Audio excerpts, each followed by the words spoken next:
Hello guys. हम कहाँ के सच्चे थे ड्रामा की 16वीं एपिसोड में महरीन के मामू जान यानी कि ताहिर साहब महरीन को माफ़ करते हैं और केस वापस ले लेते हैं। क्योंकि एक्चुअली उनको पता चल चुका है कि मशल की जो डेथ है उसकी असल रीज़न क्या है। उसने स्लीपिंग पिल्स खुद ही अपनी चाय में डाल के तो पी थी, तो इसलिए वो केस वापस ले लेते हैं, जिस पर नानी जान जो है वो एहसान जतलाती हैं, जबकि मशल की माँ जो है वो इंतहाई गुस्से में आ जाती है और अपने शोहर से पूछती है कि उन्होंने क्यों माफ़ किया है। ऐसा लगता है जैसे वो सच्चाई को मानना नहीं चाहती या उसे अभी सच्चाई का पता ही नहीं है, जबकि ताहिर साहब सच्चाई को समझ चुके हैं और मान भी चुके हैं। मशल की वालदा जो है वो कहती हैं कि वो खुद केस लड़ेंगी, वो खुद मुद्दई बनेंगी और अपनी बेटी को इंसाफ दिलवाएंगी।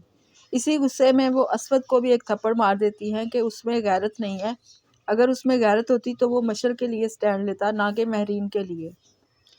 असवद भी अपनी माँ को कहता है कि देखा, मामू जान ने माफ़ कर दिया, अपनी बेटी का खून उन्होंने माफ़ कर दिया है और उन्होंने हम पर एहसान किया है। असवद की माँ तलाक के पेपर्स तैयार करवाती है और असवद से कहती है कि इन पर साइन कर दे और महरीन को आज़ाद कर दे, जबकि असवद जो है वो तलाक के पेपर साइन करने से इनकार कर देता है और कहता है कि पहले महरीन साइन करे, जबकि महरीन तलाक लेने से इनकार कर देती है और अपनी खाला से कहती है कि तलाक अगर वो ले भी ले तो उसके बाद वो कहाँ जाएगी। इससे पहले जो महरीन की खाला है यानी असवद की वालदा, वो सफ़ान से फ़ोन पे बात कर चुकी होती है। उनका प्रोग्राम ये होता है कि वो असवद से तलाक दिलवा के महरीन की शादी सफ़ान से करवा दे, जबकि सफ़ान उन्हें आगे से बताता है कि उसकी तो शादी हो रही है और उसने महरीन को पहले ही इनकार कर दिया था कि वो उससे शादी नहीं करेगा।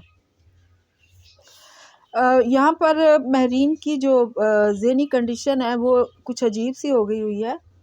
हालांकि खाला उसे तावन करने का कह रही है कि वो उसे सेटल करेंगी, तो वो अपनी जान इस अज़ाब से क्यों नहीं छुड़वाती। उसकी समझ नहीं आ रही कि महरीन का जो करैक्टर है वो क्या सोच रहा है। वो असवद जैसे बंदे की कैद में रहने को तरजीह क्यों दे रही है, ये समझ नहीं आ रही।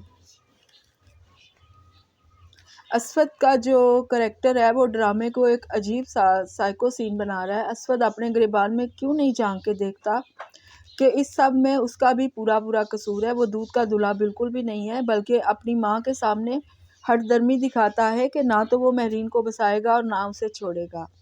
इस तरह के मर्द अपनी ज़िंदगी में कभी ना कभी ज़रूर पछताते हैं और अपने किए की भारी कीमत अदा करते हैं। क्या हो अगर असवद सुधर जाए, क्या ही अच्छा हो अगर महरीन खुद को इस जालिम से बचा ले। फिर अगर ऐसा हो जाए तो ड्रामा कैसे चलेगा। यहाँ पर असवद महरीन को फिर कहता है कि वो मामू जान को थैंक यू बोले और शुक्र करे कि उन्होंने केस वापस ले लिया है, जबकि महरीन जो है वो कहती है कि वो बेकसूर है और असवद कहता है कि उसके पास तो ज़मीर है ही नहीं कि उसे मशल के कत्ल की चुभन महसूस हो, तो वो कैसे ये समझ सकती है कि उसने जुर्म किया है। महरीन लगता है अब डिप्रेशन में जा रही है, क्योंकि शुरू से ही मशल की डेथ के बाद उसको अलविजन हो रहा है। मशल उसको दिखाई देती है और उसे बातें सुनाती है। तो अब तो महरीन ने डायरी भी लिखना शुरू कर दिया और डायरी जो है वो बंदा तभी लिखता है ऐसे हालात में जब उसे कोई बात करने के लिए, अपने दिल का राज बताने के लिए जब कोई अपना नहीं मिलता। तो अगली किस्त के प्रोमो में ये दिखाते हैं कि जो मशल की वालदा है वो शबो को मार रही हैं और उसे मशल की कातला कह रही हैं। हालांकि वो शबो जो है वो कातला तो नहीं है, लेकिन कत्ल की हकीकत जो है वो ज़रूर जानती है, बल्कि असल बात जो है वो वही जानती है कि उस दिन क्या हुआ था। तो आज के लिए बस इतना ही।